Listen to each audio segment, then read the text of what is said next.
పాత్రికేయ మిత్రులకు, electronic media మిత్రులందరికీ నమస్కారం. రాష్ట్రంలో శాంతి భద్రతలకు విఘాతం కలిగిస్తూ జగన్మోహన్ రెడ్డి చేస్తున్న పర్యటనలు మనం చూస్తూ ఉన్నాం. అరాచక ఆటక విధానాలకి నాంది పలికి హత్యా రాజకీయాలను ప్రోత్సహించి ఏ విధంగా అధికారంలోకి వచ్చాడో మనం చూసాం. గోబెల్స్ ప్రచారం, తప్పుడు ప్రచారం ద్వారా అధికారంలోకి వచ్చి అరాచకం సృష్టించి ప్రజాస్వామ్య హక్కులు హరించి రాజ్యాంగేతర శక్తిగా మారి ఏ విధంగా రాష్ట్రాన్ని భ్రష్టు పట్టించాడో మనం చూసాం. సంవత్సరం అవుతుంది అధికారం కోల్పోయి. ఆయనకేదో ప్రజలు తీవ్ర ద్రోహం చేశారని, తాను ఎక్కడో దైవాంశ సంపూర్ణుడిలాగా నేను ఫీల్ అవుతున్నానన్న భావనలో ఆయన ఉన్నారు. ఎక్కడో బ్యాలెన్స్ తప్పినట్టుగా ఉన్నాడు ఈయన బహుశా ఎర్రగడ్డలోనో విశాఖ మానసిక ఆసుపత్రిలోనో చికిత్స చేయాల్సిన అవసరం ఉంది. కట్టుదప్పిపోతా ఉన్నాడు. అసెంబ్లీకి రాడు, సమస్యల మీద మాట్లాడడు, ప్రజా సమస్యల్లోకి వెళ్ళడు. కేవలం కుట్ర రాజకీయాలకు తెరలేపి తన పర్యటన కొనసాగిస్తూ ఉన్నాడు. రౌడీ మూకల్ని వెనక వేసుకొని, గంజాయి మూకల్ని వెనక వేసుకొని రౌడీల్ని పరామర్శించడం కోసం వెళ్ళటం మనం చూస్తూ ఉన్నాం. నిన్న సత్తెనపల్లి నియోజకవర్గంలో పర్యటన కూడా మనం చూసాం. కేవలం 100 మందికి పర్మిషన్ ఉంటే ఏ విధంగా 1000 మందిని పోగేసి భయంకరంగా ప్రవర్తించాడో మనం చూసాం. అక్కడ ఏ విధమైన స్లోగన్లు ఇప్పించాడో మనం చూసాం. తక్షణమే అధికారం కావాలి, తక్షణమే ముఖ్యమంత్రి సీట్లో కూర్చోవాలి, అరాచకాలు సృష్టించాలి, అవినీతితో దోచుకోవాలన్న లక్ష్యంలో ఆయన కార్యక్రమాలు ఉన్నాయి.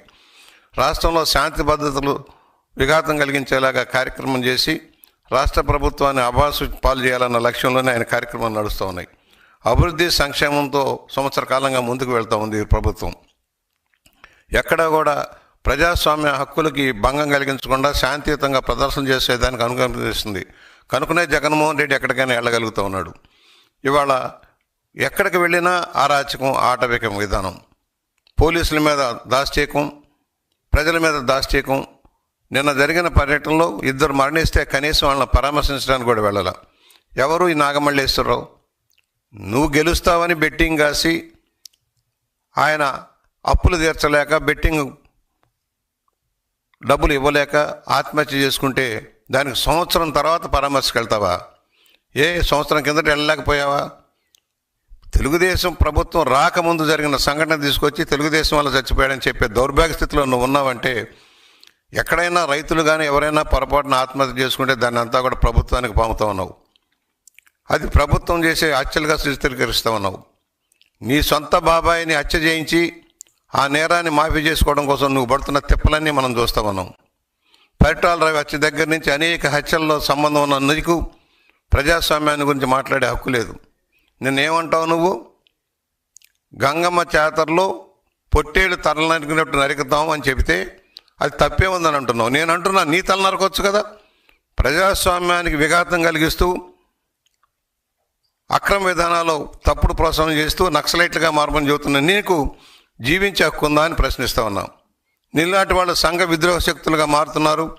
ప్రజాస్వామ్యవాదులకి భంగం కలిగించే విధానంలో నువ్వు వెళ్తున్నావు. నీకు తగిన గుణపాఠం చెప్పాల్సిన పరిస్థితి ఆసన్నమైందని మనం చేస్తూ ఉన్నాం. ఆ దోపిడీ డబ్బుతో విచ్చలవిడిగా ఖర్చు పెట్టి న్యాయ వ్యవస్థను కూడా దెబ్బతీసేలాగా కార్యక్రమాలు చేసిన విధానాన్ని మేము మర్చిపోలేదు. ఇవాళ నువ్వు ఎక్కడికి వెళ్ళినా ఏదో ఒక అలజడి సృష్టించడం. నువ్వు అనంతపూర్ వెళ్ళినా, రాప్తాడు వెళ్ళినా, తెనాలి వెళ్ళినా ప్రతి చోట నువ్వు చేసే అరాచకం. పొగాకు రైతుల పరామర్శతో వెళ్ళావు. నేను అడుగుతాను, నువ్వేం చేసావు రైతులకి? 5 సంవత్సరాల్లో రైతు సంక్షేమం పట్టించుకున్నావా? నీటిపారుదల రంగాన్ని అభివృద్ధి చేసావా? 10 లక్షల కోట్లు అప్పు తెచ్చిన నువ్వు దోచుకున్నావే కానీ ఏం చేసావని? రైతులను ఎక్కడ ఆదుకున్నావు? పంటలకు గిట్టుబాటు ధర ఇప్పించావా? కొన్న ధాన్యానికి డబ్బులు ఇప్పించావా? ఏమీ లేదు కదా. సంక్షేమం మేము ముసుగులో దోపిడీ చేసావు.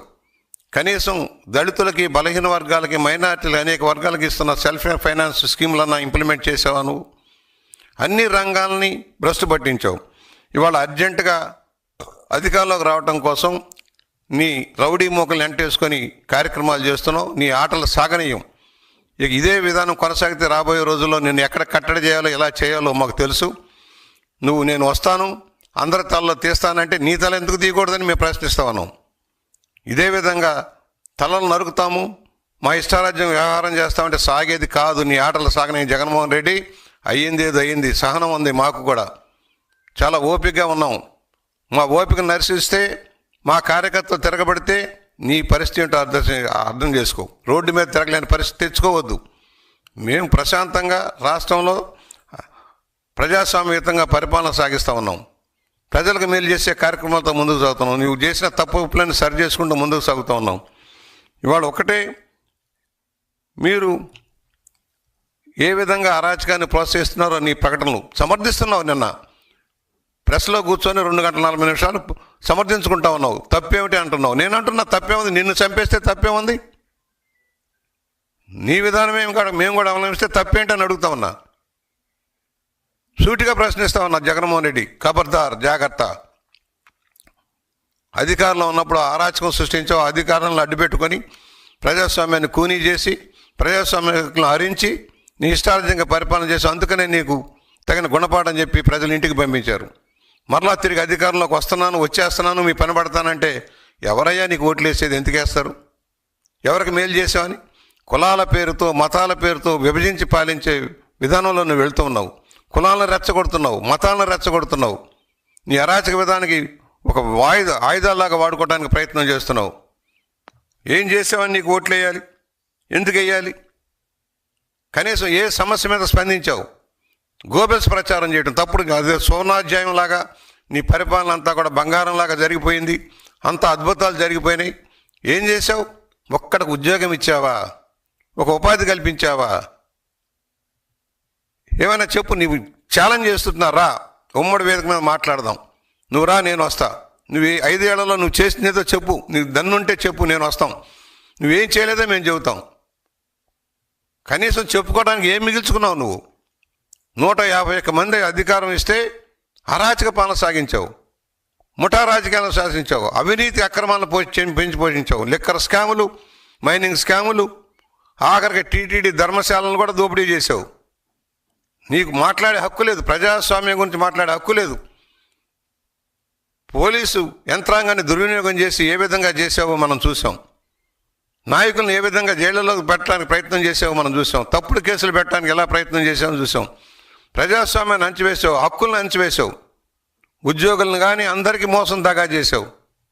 నీకు అందువలన ఒకటే చెబుతున్నాం, ఈ రోజున ప్రజల్ని ప్రభుత్వం వల్ల, ప్రభుత్వం రాకతలిగి జరిగిన సంఘటన తెచ్చి ప్రభుత్వానికి పోవాలని చూస్తావు. నీ వల్ల పోయాడు. నువ్వు వస్తావు, ఏదో ఉద్ధరిస్తావు అనుకున్నాడు. నీ వల్ల అనేక మంది పోయారు, అప్పుల పాలైపోయారు, దివాళా తీసిపోయారు. దోపిడీ ఏదనంటే నీవు నీ అనుచరులు మాత్రమే దోచుకున్నారు. నీవు నీ బంధుజనంతో అధికార యంత్రాంగాన్ని నింపి అరాచకం సృష్టించావు. కితాబులు ఇస్తున్నావు అందరూ గొప్పవాళ్ళని.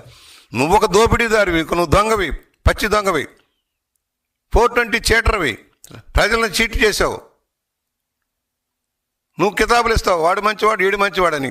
లిక్కర్ స్కామ్లో దోషులందరూ మంచివాళ్లే, ఎర్రచందనం దొంగలంతా మంచివాళ్లే, మైనింగ్ దోపిడీదారులంతా మంచివాళ్లే.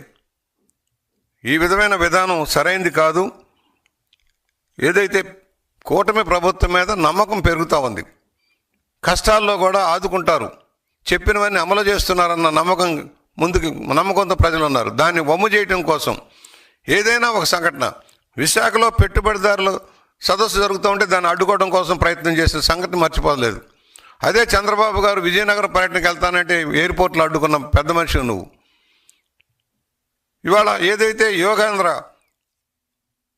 యోగా డేగా ప్రపంచ యోగా దినోత్సవాన్ని జరుపుకోవడం కోసం రేపు ప్రయత్నం మొదలెడుతుంటే 2 రోజుల ముందు అలజడి సృష్టించడం, దాన్ని తప్పుదారి పట్టించేదానికి ప్రయత్నం. పెట్టుబడులు రావద్దంటావు, ఎవరైనా రాష్ట్రానికి ఆర్థిక సహకారం చేస్తామంటే ముందుకు రావద్దంటావు, వాళ్ళందరికీ తప్పుడు పిటిషన్లు పంపిస్తావు. నీ బతుకే అబద్ధాల బతుకు, నీ జీవితమే అబద్ధాల బతుకు, అరాచక అక్రమాలకి కేంద్ర బిందువు నువ్వు. నీ ఆటలు సాగనేమని కూడా మేము హెచ్చరిక చేస్తూ ఉన్నాం. ఇవాళ ఏదైతే ఉందో శాంతి భద్రతలు చేతుల్లోకి తీసుకుంటామంటే అయ్యేది కాదు. కఠినంగా వ్యవహరించాల్సిన పరిస్థితి వస్తుంది. కఠినంగా వ్యవహరిస్తే నువ్వు బయటకు తిరగలేవు, తిరిగే పరిస్థితి లేకుండా తెచ్చుకోకు. నీకు కూటమి ప్రభుత్వం ప్రజాస్వామ్యయుతంగా హక్కుల్ని కాపాడుతుంది. ఎవరైనా స్వేచ్ఛగా తమ భావాలను చెప్పుకునేదానికి అవకాశం ఇస్తుంది, తమ నిరసన చెప్పుకునే అవకాశం ఇస్తుంది. అంతేగాని అరాచక ఆటవిక విధానంలో మేము కోసేస్తాం, నరికేస్తాం, ఇంకా సిగ్గు లేకుండా ఇంకెలా సమర్థిస్తావయ్యా? నువ్వు ఎలా నాయకుడు అయ్యావు? ఒక ముఖ్యమంత్రి పదవి చేసావు, ఒక ప్రతిపక్ష నాయకుడిగా ఉన్నావు, అసెంబ్లీకి రావు, సమస్యల మీద మాట్లాడవు, ఎవరికైనా సాయం చేసావు, నీ జేబులో తీసి రూపాయి సాయం చేసావు. నిన్న 2 పోయారు మీ పార్టీ వాళ్ళే, వాళ్ళకి ఎందుకు సాయం చేయలే? కనీసం మనిషి పడిపోతే తీసి ఆసుపత్రికి పంపిస్తాను ఇంగిత జ్ఞానం కూడా నీకు లేకుండా పోయిందే.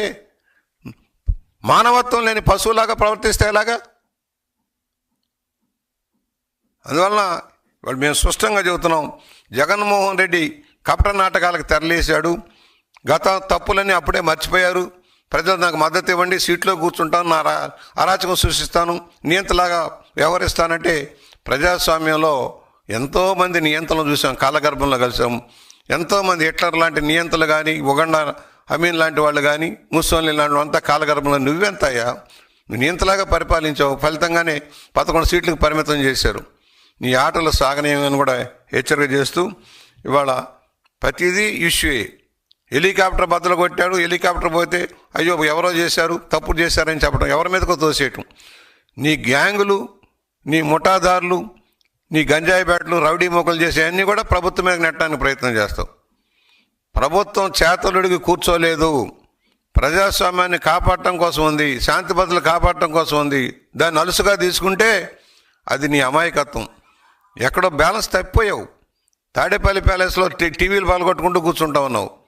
ఏమీ చేయలేదనుకున్నావు. నువ్వు చేసిన అరాచకం వల్ల, అవినీతి వల్ల దోపిడీ అయిపోయింది, డబ్బు లేదు, ఏమీ చేయలేదనుకున్నావు. అయినా కూడా చెప్పినవన్నీ అమలు చేస్తున్నావు. ఇవాళ తల్లికి వందనం వేస్తే పాపం నీకు గంగవెర్లు ఎత్తున్నాయి. నువ్వు ఇచ్చింది 42,000 మందికి ఒక్కరికే ఇచ్చావు. మేము 67 లక్షల మందికి, 64 లక్షల మందికి, 2 3 4 డబ్బు ఇచ్చాం. నువ్వెందుకు ఇవ్వలేదు? పెన్షన్ 3,000 రూపాయలు చేస్తానన్నావు. 5 ఏళ్ళు పట్టిందా 3,000 చేయటానికి నీకు? ఇవాళ రైతు సంక్షోభంలో ఉన్నాడు, ఆదుకుంటా ఉన్నాం, ధాన్యం కొంటా ఉన్నాం, 24 గంటల్లో డబ్బులు ఇస్తా ఉన్నాం. నువ్వెందుకు ఇవ్వలా? నువ్వు చేసిన అప్పులు భారం పెనుభారమై కూర్చుంది. నువ్వు చేసిన అప్పులు తీర్చడానికి మాకు సమయం సరిపోయిన పరిస్థితి వస్తూ ఉంది. అయినా కూడా కేంద్రం సహకారంతో రాష్ట్రం ముందుకెళ్తా ఉంది. డబుల్ ఇంజిన్ సర్కార్ పనిచేస్తూ ఉంది. చెప్పినవన్నీ అమలు చేస్తూ ముందుకెళ్తూ ఉన్నాం. ఇవాళ నువ్వు భూములు కబ్జా చేసావు, వాటన్నిటిని మళ్ళా స్ట్రీమ్ లైన్ చేయాల్సిన పరిస్థితి వస్తూ ఉంది. లక్షల ఎకరాలు దోపిడీ చేసి నీ అనుమానాలు కట్టబెట్టావు. ఇవన్నీ కూడా విచారణలోకి వస్తున్నాయి. నీకు తప్పదు. ఇవాళ కాకపోతే రేపైనా మళ్ళీ ఏ చెంచలు కూడా జైలుకో, రాజమండ్రి సెంట్రల్ జైలుకి వెళ్ళే పరిస్థితి తప్పదు. తాత్కాలికంగా డిశ్చార్జ్ పిటిషన్లు తీసుకుంటూ కాలక్షేపం చేయొచ్చు, కానీ న్యాయం త్వరలోనే జరుగుతుందన్న నమ్మకంలో మేము ఉన్నాం. తండ్రిని అడ్డు పెట్టుకొని ఏ విధంగా వ్యవహరించావో, ఏ విధంగా దోచుకున్నావో, మరలా ఈ రోజున ఏ విధంగా వ్యవహరిస్తున్నావో ఒకసారి గుర్తు చేస్తూ, రాజారెడ్డి రాజ్యాంగం ఏమిటి? చంపేయటం, నరికించటం, అమాయకులంతా బలి చేయటం, మైనింగ్ దోపిడీ చేయటం రాజారెడ్డి రాజ్యాంగం. అదే నువ్వు కొనసాగిస్తున్నావు. కులాల పేరుతో, మతాల పేరుతో విభజించి పాచి నీ తండ్రి నువ్వు అదే విధానం కొనసాగిస్తూ ఉన్నారు. మీ కుటుంబమే ఇలాంటి కులాలని, మతాలని రెచ్చగొట్టి పబ్బం గడుపుకున్న విధానం ఎవరూ మర్చిపోలేదు. ఆంధ్రప్రదేశ్ భవిష్యత్తు కోసం నీలాంటి వాళ్ళని దూరంగా పెట్టాలని మేము డిమాండ్ చేస్తూ, ప్రభుత్వం తక్షణ చర్యలు తీసుకోవాలి. ఇలాంటి ప్రజల్ని రెచ్చగొట్టి హత్యా రాజకీయాలను ప్రోత్సహిస్తున్న జగన్మోహన్ రెడ్డిని వెంటనే ఖైదీ చేయాలని మేము డిమాండ్ చేస్తూ ఉన్నాం.